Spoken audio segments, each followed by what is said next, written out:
An filɛbaw ni an lamɛnbaw k'aw bɛɛ lajɛlen fo k'aw bɛɛ lajɛlen waleɲuman dɔn. Bamananw ko ten ko min ye ko balalen bɛ ko sudalen sa. Nin waati in na sa bi ye sibiri ye tubabukalo tile 24 san 2026 ka bɛɛ lajɛlen fo ka bɛɛ lajɛlen waleɲuman dɔn. Falaye Keyita ale bi yan ani ne yɛrɛ. Falaye an kun ye Laginɛ taga ɲɛfɔ Amara Kamara kunungo a masonama dɔ o y'an wele ko an ye ŋɔni bɔ a ka ɲɛmaa sen na Falaye ko sabula kulu yɛrɛ tun bɛ ka mun fɔ Kamara y'i bolo firifiri ta yɔrɔ min ko de ko Asimi ye maa min ye n'a tun y'i sɔrɔ k'i tun bɛ sɛgɛn a bolo dɛ ko Bala Samura ko k'e y'a dɔn k'i to Prytanɛ de la ko Emiyalama kun ka jugu n'o ye ko nin cɛ in ko Ala de y'aw kisi ko kuma in o jaru ye kosɛbɛ Falaye k'u bɛ ja ni baarakɛla bɛɛ lajɛlen fo ko halisa k'an k'an cɛsiri yaasa maaw ka bɔ ko tiɲɛ kalama fɔnkɔɲɔgɔnkaw ka bɔ ɲɔgɔn na. Falaye Maliyɛn tɛ yen bi Guinéen tɛ yen bi sɔrɔdasi kunda min bɛ Mali dɔn ka tɛmɛ Amara kan. N'i ye Amara ka bamanankan mɛn Amara Kamara parce que ale de ye ministre secrétaire général de la présidence et porte-parole fana don. Hali kunu na siningo alamisa don Laginɛ gouvernement a fɔra k'u ka walan sɛmɛ sabula tile 5 jamanakuntigi ka baara tali kɔfɛ fo gouvernement kura de ka sigi sisan nka ɲinina ministrew fɛ Laginɛkaw fɛ yen k'u ka to u jɔyɔrɔw la u ka to ni faso ka mobiliw ye u bɛ so minnu kɔnɔ n'o ye fanga ka so ye u ka to olu kɔnɔ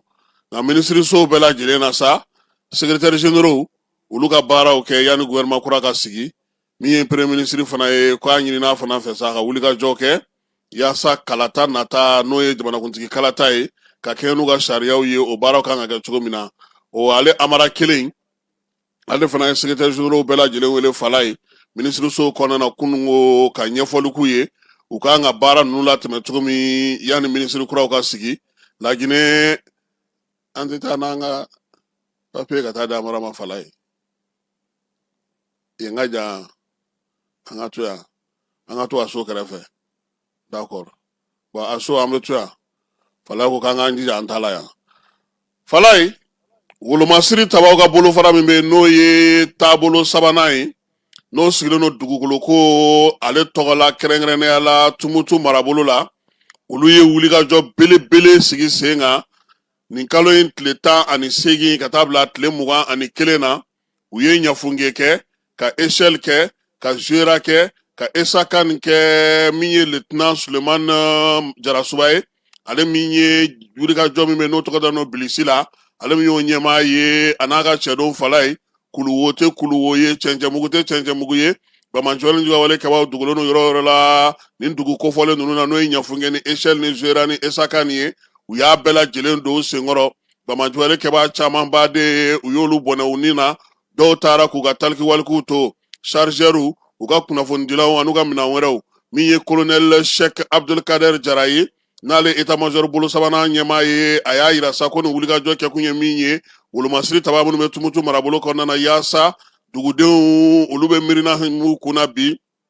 basigi ni lafiya u ka se ka sigi sen kan wa a yirala fa k'a fɔ fana Falaye Tumutukaw fɛ yen bi kɛlɛbolo hukumu kɔnɔna na u kɛlen don ka kalansen dɔ sigi sen kan lamini bɛ kɛ yɔrɔ min na kabini kura fiyɛ sɔrɔdasiw la ka se ka dege sen kura don u senkɔrɔ o wulikajɔ ni o baara minnu bɛ ka kɛ bi ko ni kɛlɛkɛcɛ kura ninnu olu bɔra o ko hukumu de kɔnɔna na u ka wulikajɔ tɛgɛ ɲɛfɔlɔ tun ye nin ye yaasa siraba fɛn fɛn bɛ ka taa bila Tumutu la k'a bɛɛ lajɛlen lakana o la sa min ye baara in ye u y'a yira sa k'a fɔ k'u ye wulikajɔ min kɛ nin ye Falaye escortew don ka lakana fan bɛɛ lajɛlen kɛ sa min ye Bamajɔni Jugawale k'olu gosi ka taa fo ka taa se siraba min n'o ye RN3 ye o fanfɛlaw la min ye colonel Jara ye a ko min ye nin y'olu bɔ ko 39 ye kabini jɛkulu in bɔlen ni sisan cɛ wa ko a bɛɛ lajɛlen kɛra nimisiwasa ye wulikajɔ ni cɛsiri duguma su ani tile ka mɔmɔli kɛ Bamajɔni Jugawale kɛbaw nɔfɛ u ka baara a bɛ tali kɛ o la a y'a yira sa k'a fɔ ko min ye baara in ye u n'a kɛ fo ka se a dan na min ye lieutenant Jarasuba ye ni ale ye Bilisi commandant compagnie Bilisi ye Falaye ale ko maa ma foyi yala fɔlɔ fala ye sabula ka wulikajɔ bamanjɔle mɔgɔw kɔni ta kɛlen na la nimisi wasa nisɔngoya ye kosɛbɛ o la sa ko olu kɔni ye nin bɛɛ lajɛlen kɛ wolomasiri tabaw ka wulikajɔ tumutu marabolo la maanifin bolo min na ni mɔgɔ bɛ se ka lakana cogo min na basigi bɛ se ka na cogo min na hakilisigi bɛ se ka di jamanadenw ma cogo min ko wulikajɔ ninnu bɛɛ lajɛlen kɛkun ye o ye min ye sɛbɛn ye a bɔra diripa maaw olu yɔrɔ. An ka sɔrɔdasiw ka kɛlɛkɛ so min bɛ fala ye n'a bɛ fɔ a ma ko école de guerre ale bɔko duurunan maaw u taara u yɛrɛ sɔrɔ Gawokaw fɛ yen u selen Gawo sa u bisimilara maa min fɛ o ye général de brigade Mamadu Masawule Samake ye min ye opération min sigilen don sen kan dugukoloko hukumu kɔnɔna na o ɲɛmaaya bɛ ale bolo nin kalanden 27 in fala ye u bɔ jamana 9 Mali, Burkina, Cameroun, Maroc, Niger, Sénégal, Chad ani Togo olu de bɛ nin kalanso in kɔnɔna na kalanso in yɛrɛ jabala bɛ Balabugukaw fɛ Serle Messi kɔrɔ école de guerre ale sigilen no ye yaasa sa ka se ka taa nin baara in kɛ Gawokaw fɛ colonel major Boubacar Yansari Sanogo ale min ye kalanko ale ni sɔrɔdasiw ka kɛlɛkɛcɛw ko ɲɛnabɔliko ye ale de bɛ kalanso in kɔnɔna na ni école karamɔgɔ olu taara se Gawokaw fɛ Masawule y'u bisimila ka hakilila falen kɛ ale ka baara bɛ kɛ cogo min na k'o ɲɛfu ɲɛna n'o o ye dugukoloko ye n'o bɛ tali kɛ Gawo ani Kidali la gɛlɛyaba minnu b'u kan baara bɛ se ka kɛ cogo min na Masawule ye u fana fo brigade k'a bɛ nin kalanden ninnu fo ka bɔ jamana 9 in ale kɔnɔna na kalan min tun bɛ ka kɛ kɛrɛnkɛrɛnnenya la sɔrɔdasiw kunna sɔrɔdasi cɛden minnu bɛ yen ni o y'u bɔko filanan ye nin ye maa 852 ko olu labɛnna ka ban kalo 6 kalan kɔfɛ sa min ye nin sɔrɔdasi cɛ maa 852 ye olu bɛɛ lajɛlen bɛna bila wolomasiri tabaw ka gun kan nin waati in na baara ale kɛra sufurula ye kalanso kɔnɔna na ko ɲɛmaaya tun bɛ maa min bolo sa o ye colonel Isa Bagayogo ye ale min yɛrɛ ye dugukoloko ale ni catiri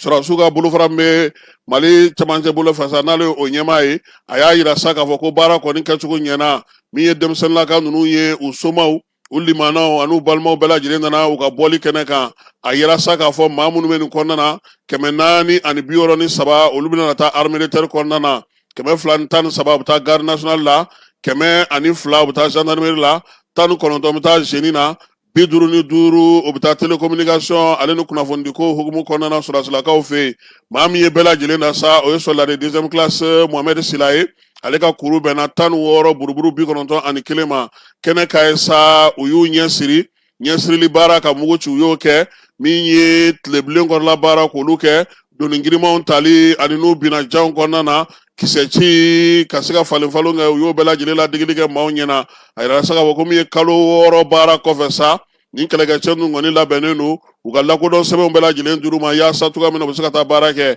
a yirala sa k'a fɔ ko min ye colonel Ablaye Kulubali ye ale min ye secteur 4 ɲɛmaa ye a y'a ɲini u fɛ sa u ka wulikajɔ ni cɛsiri kɛ u tilalen min filɛ kalan na nin ye min ye baaraw ye u ka se ka to olu fana kɛ lieutenant colonel Yakuba Keita n'ale ye centre in directeur ye a ye denmisɛnnin ninnu fo baara magwan yɛrɛminɛ min ye su ni tile baaraw u sera k'olu mun kɛ kalo 6 in kɔnɔna na k'u fo la ko nana kun cɛ sa ni défilé mankan ye défilé min senfɛ sɔrɔdasi minnu bɛ sufurula ye kan kɔnɔ olu bɛɛ lajɛlen nana sa ka tɛmɛ ɲɛmaw olu ɲɛna fala ye n'an bɔra yen an bɛ segin ka na Bamakɔ sapeur pompier maaw olu ye donbolo sɔrɔ fala ye yaasa dɔ bɛ se ka fara u ka wulikajɔ n'u ka cɛsiri kan cogo min na waleya in kɛra u yɛrɛ jabala la koyi Amdalayi ACI la min ye Umaru Sogoba ye ni ale ye ministre Dawudu ka secrétaire général ye ko ɲɛmaaya tun bɛ ale bolo ani sapeur pompier yɛrɛ directeur ba n'o ye Kojo ye général Kojo minɛn minnu filɛ nin ye sa n'o dir'u ma o ye mobili kuraw ye min ye mobili minnu bɛ se ka ji caman ta ka jikan baara kɛ ka maaw lakisi tasuma ale ni ji o kɔlɔlɔw ma furaw olu fana bɛ a la ani dɛmɛnan wɛrɛw minɛn ninnu bɛɛ lajɛlen kɔni bɛ tali kɛ min na sa o ye Banque mondiale ka bolofara ye min bɛ kɛ sigidaw lakanani ma kɛrɛnkɛrɛnnenya la u b'a fɔ min ma sa ko projet de résilience urbaine n'a musaka bɛɛ lajɛlen bɔra Banque mondiale kun waleya in kɛkun ye min ye sapeur pompier ye minɛn ninnu ka se ka kɛ k'u dɛmɛ kosɛbɛ sapeur pompier maaw ka directeur général n'o ye général de brigade Bugari Kojo ye a y'a ɲini a ka cɛdon fɛ minɛn ninnu k'u minɛ ka ɲɛ min ye Mali ye minɛn dɔw tun bɛ a bolo min ye minɛn kɛrɛnkɛrɛnnen minnu nalen filɛ nin ye u bɛna kɛ k'o dafa jikan baara u bɛ se ka nɔgɔ u ma cogo min ni tasuma fantanba da wolo la u bɛ se ka baara kɛ n'a ye cogo min Banque mondiale ale tɔgɔla fala ye Awa Gay ale min ɲɛsinnen no an fanfɛ bolo ni cɛncɛn fuga jamanaw ma Banque mondiale tɔgɔla sa ko ka Mali sugandi nin ko in na k'o tɛ balana ko ye ko sabula san laban ninnu na ji ye tiɲɛni minnu kɛ Banque mondiale tun ye layidu ta k'a bɛna Mali dɛmɛ o dɛmɛ ne nalen filɛ nin ye ka na di jamana ma yaasa a ka se ka kɛ ka baara kɛ Sogoba ni ale ye ministre ka secrétaire général ye Dawudu ka secrétaire général a ye Banque mondiale fo k'a ɲini sapeur pompier maaw fɛ sa minɛn ninnu minɛcogo ɲuman ani baara kɛcogo ɲuman a ye u k'o kɛ u taalan ye nin waati in na yaasa min ye baara a bɛ se ka ɲɛ cogo min na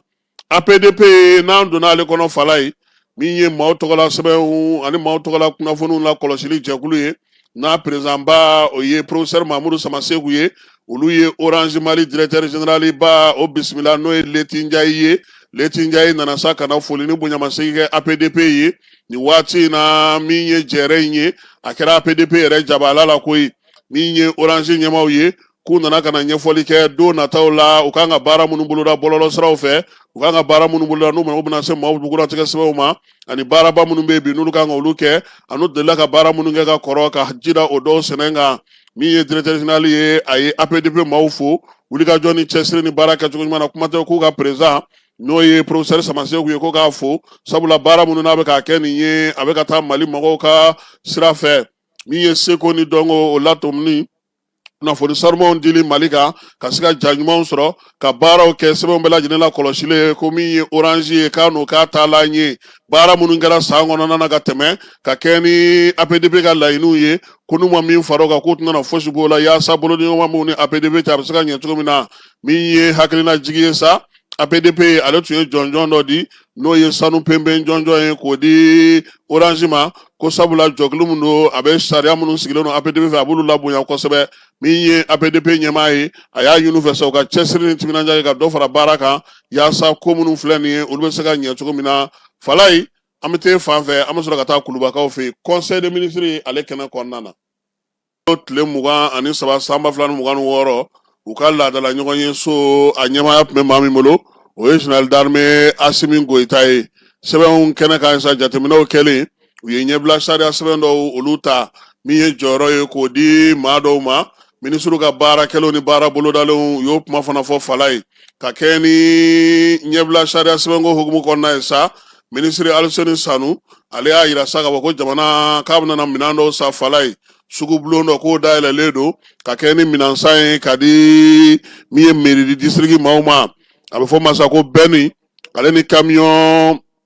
ampliorol ko olu de bɛna san ka di mairie di district ma n'o ye Bamakɔ mairie di district ye sugu in sigikun ye mun ye sa o ye sa mairie yɛrɛ bɛ se ka yɔrɔ sanuya baaraw kɛ cogo min na ani ka se k'a ka baaraw kɛ sugu bulon in fala ye maa min kan ka baara kɛ an ka jamana kɔnɔ ka minɛn ninnu san ka na n'a ye o ye Toguna Motors ye CFA wari 508,830 o de kan ka don a la sɔngɔ bɛɛ lajɛlen faralen ɲɔgɔn kan tile 90 bɛ Toguna bolo fala ye minɛn ninnu a ka se ka olu di sugu bulon in min sigira ka kɛ ni voirie ale ni Bamakɔ mairie ni lakana min kan ka kɛ Bamakɔ kɔnɔ n'o ye saniya ye a kan ka taa kɛ o minɛnw olu de ye Aliseni Sanu ye ɲɛbila sariya wɛrɛ fana fɔ fala ye o bɛ tali kɛ sugu la sa sugu min kun sigilen don an ka jamana kɔnɔ n'o bɛ yelenkow ko fɔ min ye baara min kun kɛra ka daminɛ ni san 2000 san na n'o ye novembre kalo tile 21 ye k'u mago bɛ musaka wɛrɛ la ka fara a kan n'o ye Avena ye fala ye san 20 tɛmɛnen kɔfɛ baara in kuncɛli waati selen min ye kɛnɛma yelenw ye Énergie du Mali ale min kan ka o baara kɛ Bamakɔ kɔnɔna na ni Mali fantan naani fɛ Aliseni Sanu ko sa k'u ka sɛbɛn kɔni ko a ye majɛ dɔw sɔrɔ degun dɔw yera baara la bi f'a ka kurakuraya o la sa a yirala k'a fɔ sa sariyaden min tun b'a ko kɔnɔna na n'o ye siginiden 5nan bɛ yen o b'a yira sa k'a fɔ ko baara in n'o ye kuran dicogo ɲuman ye ko k'a ko jateminɛ koyi novembre kalo tile 21 san 2025 o kun kan ka kɛ ko ninnu bɛɛ lajɛlen bannen ye san 3 fala ye ko na bɔ a la koyi k'a lajɛ k'a sigi sen kan yaasa baara in bɛ se ka kɛ ka bɛn bɛrɛ la cogo min na sariya ɲɛbila sariya kura sɛbɛn kura in ale bɛ tali kɛ o la min ye sugu fana wɛrɛ ye fala ye ka tali kɛ kɛrɛnkɛrɛnnenya la ka ɲɛsin jɛkulu ma jɛkulu min bɛ bi n'o bɛna sigi an ka jamana kɔnɔ n'a tun bɛ ka baara yɛrɛ kɛ kɛrɛnkɛrɛnnenya la sa n'a bɛ fɔ o ma ko faraciko in ale ye baarakɛyɔrɔ ye baarakɛyɔrɔ min bɛ dugu jukɔrɔ kabaw bɔ k'olu yɛlɛma ko ye fala ye min ye an ka sanu ale bɔli sariya min bɛ yen n'o ye code minier o falenni min kɛra jagoya don sa fo min ye nin sinualakaw ka nin baarakɛjɛkulu in ye a fana taabolo n'a tabiyaw ka falen ka kɛ ni sariya kura in ye o hukumu kɔnɔna na sa gouvernement kɔni kun ye bɛnkan dɔ signé novembre kalo san 2024 kɔnɔna na a yɛrɛ sa ka fɔ sa ko o bɛnkan in o bɛna n'a to bi sinuwaw kelen kana kɛ niyɔrɔbatigi ye ko in na koyi min ye sariya kura min bɛ code ko kunna n'o ye code minier ye min ye sanu bɔcogo ɲuman ye an ka jamana kɔnɔ yan ko bɛna mali kɛ niyɔrɔbatigi ye farati ko kɔnɔ han 51 kɛmɛ sara la o bɛ kɛ mali ta ye a tɔ sinuwaw ka oxymi ale ni i wasa don o la ka kɛ ni yɛlɛma min donna an ka code minier sariyaw la jɔyɔrɔko ta fan fɛ minisiriso min bɛ mara kama bɔli kunna n'o y'an yɛrɛ terikɛ général de division Abdoulaye Mayiga ye Falaye ale ye jɔyɔrɔ di maa dɔw ma inspecteur général de l'intérieur o ye Aïcha Traoré ye ale ye administrateur civil ye préfet ka maa ye ale ye min ye Sidi Mohamed El Beshir o fana ye administrateur ye préfet ka maa ye ale fana ye Mahamadou Kone ale fana ye administrateur civil ye olu bɛɛ lajɛlen ye conseil technique ye Falaye préfet fana ka maa ye ale ye directeur de cabinet Nyoro gouvernorat kɔnɔna Falaye Moustapha Kanté ale fana ye administrateur civil ye préfet ka maa ye ale ye directeur de cabinet min ye Joyila gouvernorat kɔnɔna na Musa Kulubali ale fana ye administrateur civil ye préfet ka maa ye ale fana ye min ye directeur de cabinet Douanza gouvernorat kɔnɔna na Saka Kanté ale fana ye administrateur civil ye préfet olu ka maa ye ale fana ye conseil aux affaires administratives juridiques n'o ye musaka ko ani sariya ko sɛbɛnko ni sariya ko ɲɛnabɔli ye kɛrɛnkɛrɛnnenya la Kayi gouvernorat la o ye Sunkalo Roland Kamate ale fana ye administrateur civil ye min ye conseil administrateur juridique ye Joyila marabolo kɔnɔna Falaye o ye Jinɛ Musa Jakite ale fana ye administrateur civil ye préfet ka maa ye ale ye conseil aux affaires économiques et financières n'u b'a fɔ ma ko KF Kidali région kɔnɔna na Malik Ag Atayer ale ye ingénieur ye sɛnɛ ale ni siraba dilanw togodaw la o maa ye ale ye maa min bɛ sa n'o o yera o taara ka kɛ Douanza conseil économique et financier ye o ye Mamadou Boyassi ye ale fana ye ingénieur d'agriculture génie rural ye conseil sécurité ani protection civile Minaka gouvernorat kɔnɔna na commandant Brema Kulubali ale taara ka k'o ye conseil sécurité civile min ye san gouvernorat kɔnɔna na o kɛra contrôleur principal de police Bugari Sidibe ye nin ye maaw ye maa minnu ye jɔyɔrɔ sɔrɔ kɛrɛnkɛrɛnnenya la minisiriso min bɛ mara kama bɔli ale hukumu kɔnɔna na an ka jamana ni jamana tɛ siranna bɔ minisiriso hukumu kɔnɔna na Falaye Mali lasigidenso Tripolikaw fɛ Libi mara la colonel major Mauludu Uldu Mohamed Abdallah ale taara ka k'an ka lasigiden ye min ye Abdoulaye Diop ka minisiriso ale fɛ baara bolodaliw ni baarakɛlaw hukumu kɔnɔna na i b'a dɔn k'a fɔ ko ɲinansan min ye yɛrɛma hɔrɔnya kurakurali ye o san ɲɛnajɛw kɛra tako 4nan in sa ale kɔni ko bilara hukumu min kɔnɔna na an ka jɛ ka sini Mali k'o jɔli baaraw kɛ minisiriw ye baara mun k'o la marabolow kɔnɔna na sigidaw kɔnɔna na kalanko ta na sira fɛ drapeau yɛlɛw ni barosigiw bɛɛ lajɛlen janvier kalo tile 18 ko bɛɛ lajɛlen kun cɛra ni kunnafonidi ye min ye premier ministre n'o ye général de division docteur Abdoulaye Mayiga ye Falaye ale n'a ka gouvernement maaw kimɛli fɛn fɛn kɛra baara in kɔnɔ a taara o bɛɛ lajɛlen ɲɛfɔ kɛnɛ ka ɲi sa faso yɛrɛ ka calatigɛ jɛkulu bɛɛ lajɛlen tun bɛ yen baɲumankɛtɔn ni fasodenw ka tɔnjɛkulu kunnafonidilaw olu bɛɛ lajɛlen tun bɛ yen Burkina Faso Niger olu fana maaw fana tun bɛ nin ko ninnu kɛnɛ kan ka se ka kɛnɛ k'ale ja ni maa mafalenbaw min ye premier ministre sa a kɔni ye bonyamasegin kɛ bɛɛ lajɛlen ye nisɔndiya ale ni fasoden ɲumanya waleya minnu n'olu sera ka kɛ ka tila ka olu bɛɛ lajɛlen fɔ Falaye premier ministre kabi ko daminɛ don ni o ye janvier kalo tile 14 ye ale yɛrɛ tun bɛ maaw cɛla kɛrɛnkɛrɛnnenya la Mamadu Konate la wa kun cɛli fana na min ye conférence de presse ye a y'o fana kɛ CICB ale kɔnɔna na ministre min bɛ kalanko kunna ale conseil de ministre ladɔnniya sa k'a jira sa fɔ ko kalan tɔgɔla don n'o o ye tako 8nan ye nin ye ale kan ka kɛ janvier kalo tile 23 min ye tako 8nan ye ka kalan don ba la yaasa hakilinaw ni miirina ɲuman bɛ se ka kɛ cogo min na sa ko don in k'a sigi kun ye o ye yaasa min ye kalanko bɛ se ka sigi sen kan cogo min na ka maaw k'olu bila bɛn ni kelenya o kalan ɲinini na ka maaw bila sa ka se ka kalan ɲuman sɔrɔ cogo min na waati min b'an ka jamana kɔnɔ bi n'o kɔlɔlɔ t'an tɛ ka se ka o ɲɛfɔ min ye ɲinanta in ye ko a bɛna tali kɛ o la minisiri ale y'o fɔ minisiri min bɛ kɛnɛya ko kunna an ka jamana kɔnɔ ale conseil de ministre ladɔnniya sa k'a jira k'a fɔ ko bana min b'an fɛ yan Falaye n'o ye dengue bana ye e ko dɔ farala kan dɛ nɛnɛ bɛ o aha dɔ farala kan ka tɛmɛ dɔgɔkun tɛmɛnen ta in kan o la sa jamanakuntigi ko k'an ka hakili to an yɛrɛ la an ka tangalanw matarafa bana kunbɛn o ka fisa ni bana furakɛ ye min ye conseil des ministres ye sa ale sɛbɛn fa sirila kununko janvier kalo tile 23 secrétaire général du gouvernement fɛ Birama Kulubali ale ye chevalier de l'ordre national ye ta bani minnu cɛ faaba kɔnɔna na n'o ye Buguni ye lajɛ min bɛ kɛ n'o ye fɛrɛkɛnɛ ye n'an b'a fɔ ma ko festival international du Didadi bawulen danganda la fala ye baaraw daminɛna dɛ tako 13nan min ye a foire kɛnɛ ye o sigira ka ban feerelikɛlaw bɛɛ lajɛlen nalen don su ani tile denmisɛnw olu bɛ k'u tigɛ k'u jɔ min ye feerelikɛlaw ye olu kɔni nalen don n'u ka minɛnw n'u ka karajogow ye Seydou ni ale bɛ festival in sigi san o san fala ye ɲinan ta a ko k'u bɛ k'o don bɛrɛ la sabula min ye Buguni n'a Lamini n'a Tɛnkuntugu n'a Bolomadadugu ye Bamako ni Sikaso bɛɛ lajɛlen wele n'o tako 13nan in kɛnɛ kan ɲɛnajɛ kɔni o ma daminɛ fɔlɔ n'o ye tulo ni